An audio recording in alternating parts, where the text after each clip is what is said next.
Even though they had fought off the rebels. Oh no, I don't like it. This is a nope. This is a nope. This is a nope. Back up. Back up. No, please. It's fine. But maybe more so. Equally got so deep she never quite. Bruh, listen. Sometimes these incidents occur in desperation, but often derailed video. That is Technically not the case.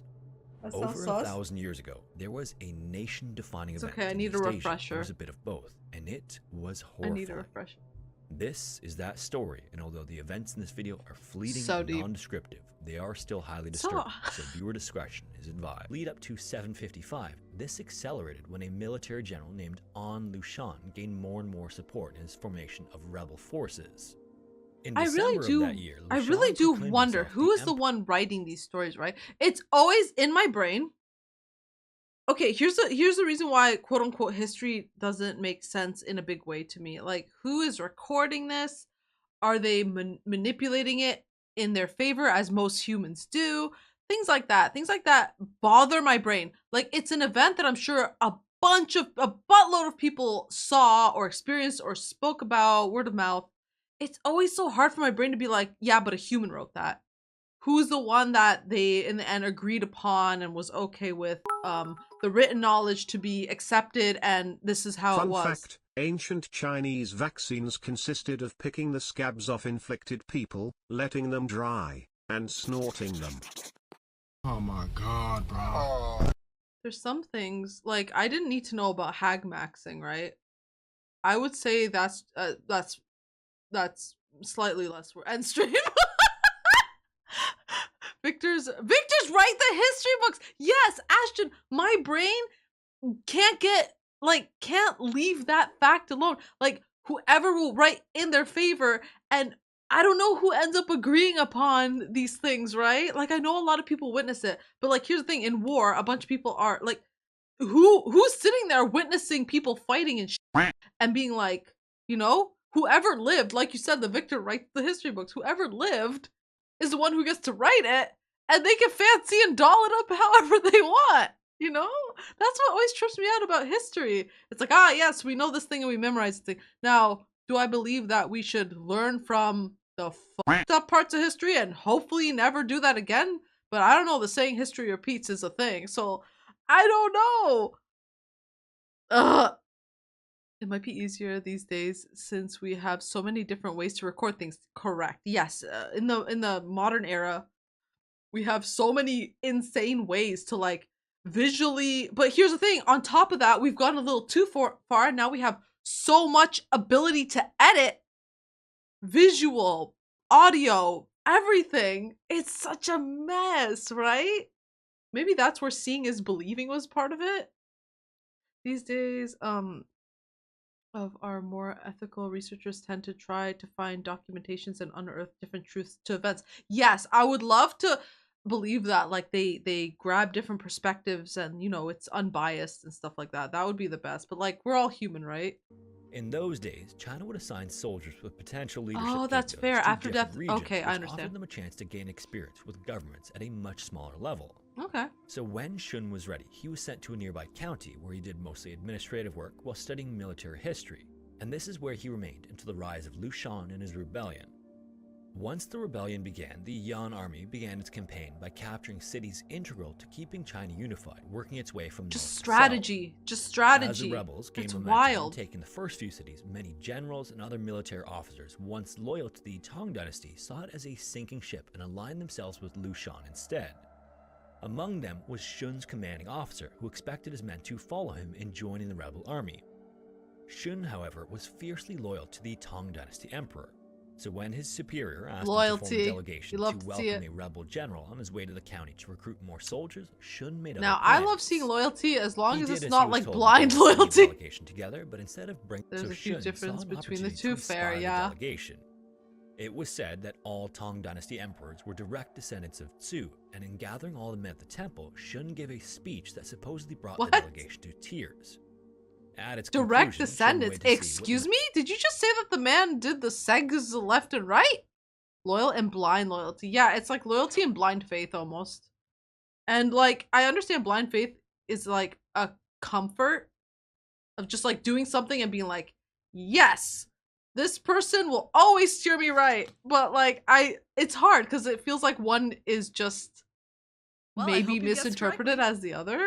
Let's hope that the homie didn't steer him wrong. Men would do, and was almost moved to tears himself when each of them swore allegiance to the Tang dynasty. With this new momentum on his side, Shun then gathered more loyalists and formed an army of 1,000 volunteers and marched them to the key city of Yangzhou, where he stationed them at a fortress. When the rebels arrived shortly after to take the fortress, incredibly, despite being hopelessly outnumbered and facing a force of more than 15,000 soldiers, Shun's unit somehow managed to push back the rebel advance and kill more than 2/3 of them and force retreat. Honestly. When Lushan launched a second attempt the following month, he did so with 40,000 soldiers. By then, Shun's numbers had grown as well, but only to around 3,000 troops. Logistics determine However, winners. incredibly, Yeah, once again, strategy, it would be dude. all they need to successfully defend Okay, the city. I understand. During the battle, using their numbers to overwhelm the Tang fighters, the rebels deployed the use of ladders to try and scale the fortress walls, but Shun's men were ready for them. As soon as the ladders hit the walls and the rebels began to scale them, Shun's soldiers lit the ladders on fire, people and in turn if you set many can't of the take out advancing their rebels 100 ablaze dudes too. transporting food. Most Fair. of them then That's either why people fell always to go their for the deaths or healer first succumbed in to the games. flames once they returned to the ground. And That's these always waves why. of attacks continued as the rebels desperately tried to take out Shun's men in fortress. Because of their great defensive position though, Shun and his men managed to defeat wave after wave of rebel forces. Eventually, rebel soldiers were even you refusing put out orders less to scale energy. the fortress walls. So Yen army I feel like you leadership put out had less to use a energy, different approach. especially if it's again your turf and Instead you've of already facing reinforced Shun and shit. head-on, the rebels would surround the city and choke off the Tang army supply line. Oh, that's a thing too. Oh no, if you like sandwich them, how are they going to get their own supplies unless they're like massively stocked up? Oh yeah, that's another strategy, eh? Like choking them out basically. Hi Dukra! How's it going? I mean, IRL example, the Japanese were trained to target US medics in World War II because they saw it as foolish error marking the medical officers. That is true. Honestly, like I only know video game logic, right? Thank God, knock on wood, I have not been in these situations. I don't think I would last long. But they usually do go for like supplies, like you said, medics, anything that, yep. If you saw a medic symbol, you aimed at that. That's messed up. Messed up to think about, but strategy-wise makes sense, right? Duker, thanks for signing in. Wait, did this sign-in thing pop up? Did I seriously? Wait, did it pop up? Did I hear it? Also, guys, there's going to be ads in about a minute. We are not going to continue React. We will wait until the ads are over. That's usually what we do here, just so that everyone can see what's going on. I'm probably going to run to the washroom, maybe top up my coffee. And now it's a war crime to target medical officers. That is very interesting. I always thought that they say all's fair in love and war. Maybe that changed. Don't play dirty. That's why farms were always over by both sides in the battle. They would steal as much as they could, then burn down. It's super fucked up when like I'm reading about it. But it, like in a really weird way, it makes sense. Shun turned to his knowledge of military strategy. Even with the rebels on all sides, he wanted to mount an offensive, but because he was so greatly outnumbered, he'd have to find a way to weaken the rebels. So as darkness fell one evening, Shun had some of his soldiers start playing war drums, which continued throughout the night. Certain that this meant the Tang army was mounting a night attack, the rebel general, a man named Yin Tzu-chi, ordered his men to remain on guard all night. And night after night afterward, the drums of war were played by Shun's forces until the rebels grew so that's used mind to them games. that they either slept right through the noise or didn't even bother to suit up to defend. Oh against my a god, that potential is such a trip. Are you serious? Are you serious? Dude, some of these people are thinking in like you're 40. Dude, that is wild. That hurts my brain. I know this is probably like, oh, this is so obvious. This is common knowledge. Like we've read about this, not about. For me at 40, dude, this is that is. Then, finally, when he was satisfied that the rebels had sufficiently let their guard down, Shun organized an ambush. Escape. You can't In the fight sleep. that followed, Shun wanted to deal a crushing blow to the rebel forces by killing the rebel general. There was a big problem with that idea, though. He had no idea what Tzu-chi looked like. But in perhaps one of the more genius moves in military history, Shun ordered his archers to start shooting weeds at the rebels instead of arrows. What? As the weeds hit them, the rebels at first believed they were being shot by arrows, but as they watched the weeds bounce off their armor, they broke out in laughter. What a trip! They believed that this meant that Shun's men but were now, out of arrows, and his now they're commander not sent paying word to the rebel attention. general. Oh my god, the mind games! This meant everything was going as Shun planned. As messengers scurried up to the rebel general's position, Shun kept a sharp eye on them, and as soon as he determined which of them was the rebel general, Shun gave the signal to the archers to unleash a barrage of arrows in his direction. Oh my god! As these arrows flew through the air, the rebels were distracted by the belief that the Tong forces were out of ammunition. Oh my god. One arrow then found its mark. So for me, this is messed up to say, never let your guard down, okay? I can't believe it. 20,000 rebels were killed, cutting Lushan's army by more than half. Oh my god. This should have been a pivotal victory for the Tang dynasty. You would think the army as a whole was losing ground in other areas of China. By the following year, the Yan army had grown in excess of 130,000 men, all of which were by then focused on taking the key city of Suiyang. Okay, that's not too bad. It would open up the entire south of China to the growing army and put Lushan on track to ruling the entire country. When the Suiyang governor learned of the success Shun had in defending the fortress, he requested that Shun bring his army to the city. I remember reading about this battle in school. The governor knew that it was only a matter of time before they'd reach Suiyang, so he had actually been stockpiling food and supplies for a year. Unfortunately, see, I was saying, like, if someone cuts off your supply, you're doomed. Like, the one guy's tactic was to, like, kind of surround the city. But, like, I'm like, they have to have stocked up, because if their supply gets cut off, like, the amount of thought that went into this sounds absolutely insane to me. But, like, honestly, that's how I would think people would be for a war setting like this, right? I feel like planning is a fool's errand, but for something like this, I feel like you still have to have like some kind of crazy base plan. The Suiyang governor ordered him to share supplies with the other forts in the district as the Siege of Suiyang got underway in January 757.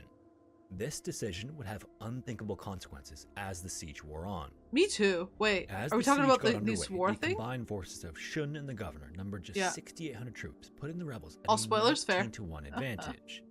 As the rebels had done previously, they surrounded the city and cut off the army's ability to receive supplies. Yeah. Months would then pass, and thanks to that fateful order to share food with the other forts, as well as an inability to import anything, by the summer, the men were down to just a small ration of rice every day. To supplement this, Tong soldiers were allowed to eat whatever animals, insects, and vegetation that were available within army lines, but this wasn't nearly enough to sustain the army over any significant length of time. Soon enough, Shun's men were visibly worn down, and the rebel general saw this and ordered even more troops to the city. Oh no! So with far more troops, an advantageous position, and a weakened Tong army, the rebels continued their assault, expecting to easily take control of Suiyang. But incredibly, they were continually repelled by Tong volunteers. These same men were starving and beyond the point of exhaustion, but every time the rebels would lean a ladder against the fortress walls, Tong soldiers were there to knock them down. Yeah. At one point, the rebel general even attempted to attach horse-drawn carts. Oh no, I understand. Oh, this is awful. Some headway, oh no, I understand what's going to happen. To a considerable loss of Sorry, I got so much in other parts of the conversation. I'm terrified. Even though they had fought off the rebels. Oh no, I don't like it. This is a nope. This is a nope. This is a nope. Back up. Back up. Men left alive. No, please. Of sending word out that they needed help. Shun knew that it was only a matter of time before they were overrun, but his men knew their orders were to fight to the last man. May got the cursed prophecy. No option to surrender. I'm terrified. If allowed to advance south of the city, they were allowed to eat anything in the lines, and that's gonna get even worse, isn't it? July then turned to August, and the Tong army had eaten almost every animal, vegetable, in the city, and once again they were going hungry. Shun obviously couldn't let his men just starve to death, so he had to try to break through the rebel enemy's reinforced lines. He then handpicked 30 of his very best soldiers and placed Captain Nan Chi-yun in charge of the mission.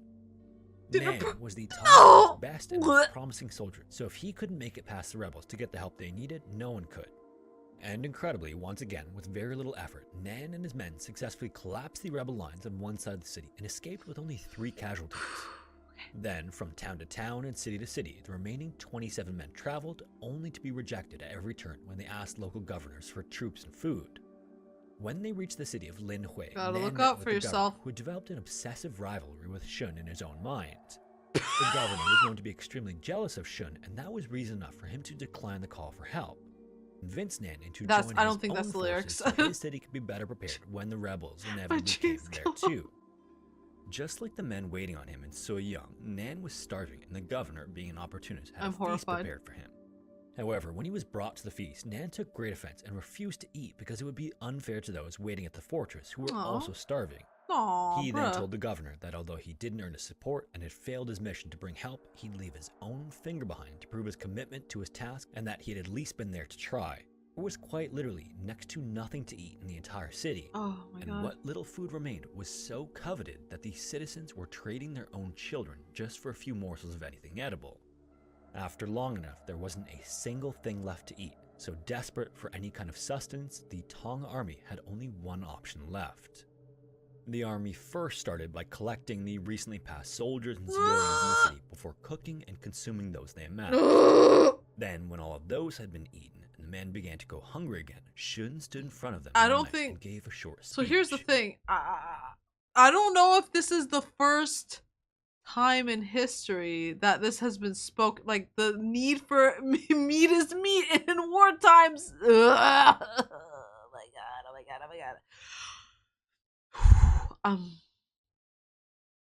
So when we say that the strategy of letting them come to your door works, I'm starting to doubt. I don't.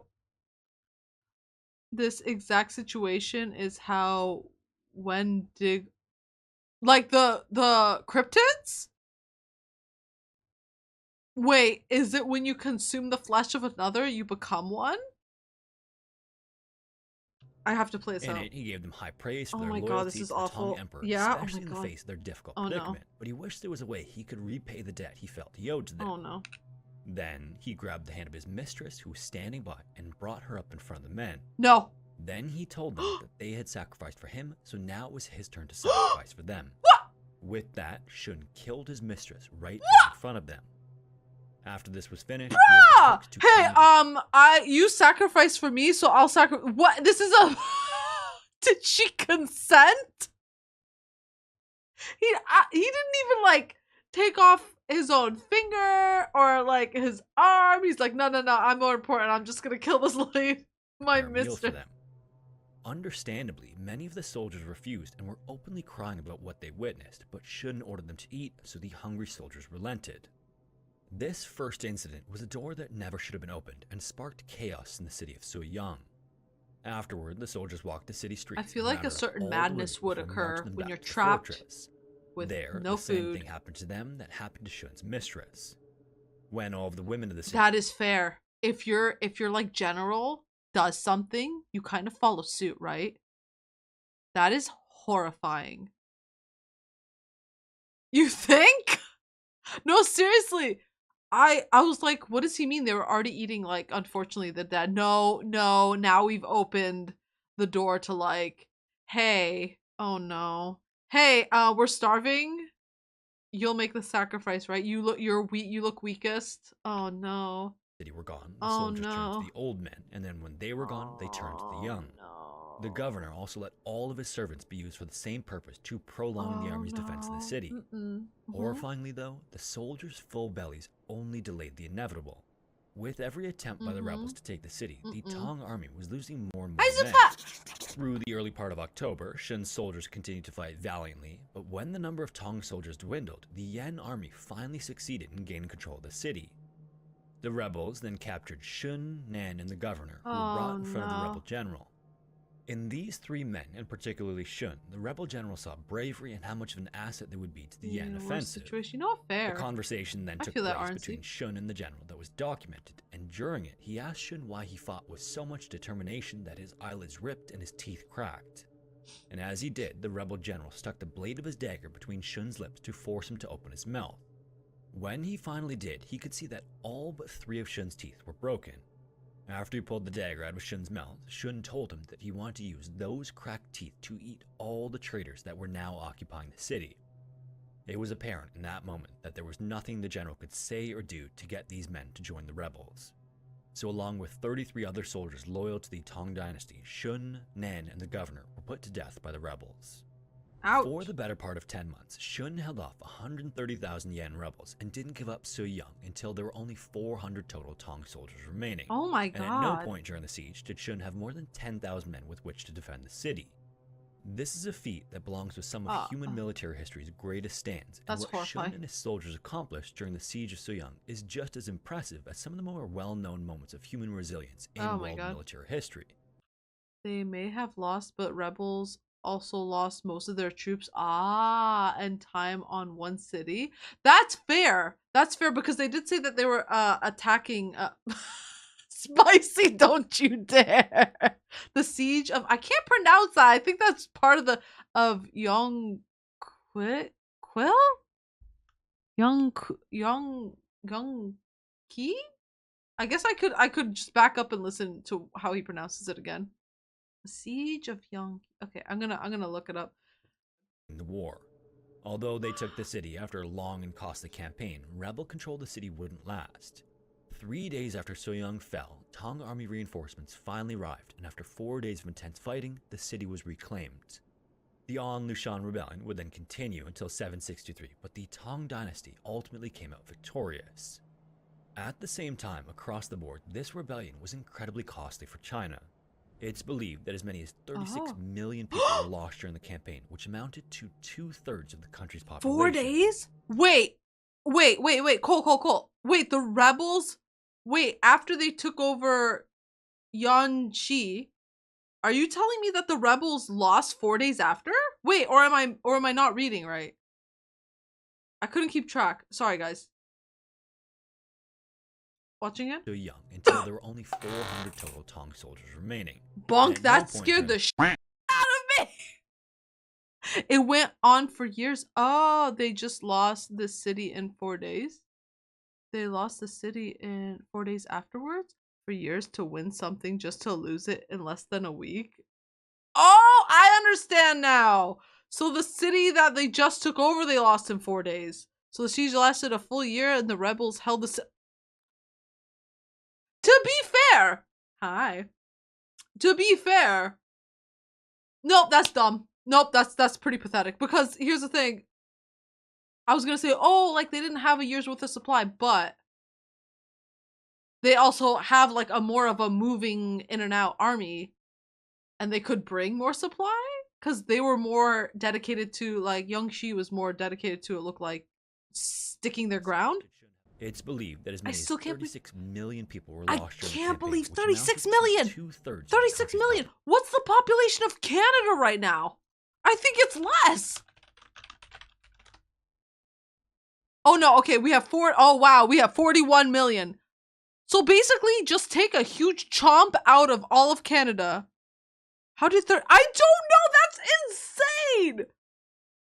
Casualties were dude, oh my god. population. Wah. But even despite eventually defeating the rebels, the Tang dynasty was weakened past the point of recovery, and it collapsed in 907, resulting in China being divided into multiple independent kingdoms. Wow. During the period of time when Shun and his soldiers were maintaining their strength, it's thought they managed to reduce the city's population by between 20 and 30,000 people. So in the end, were they really successful?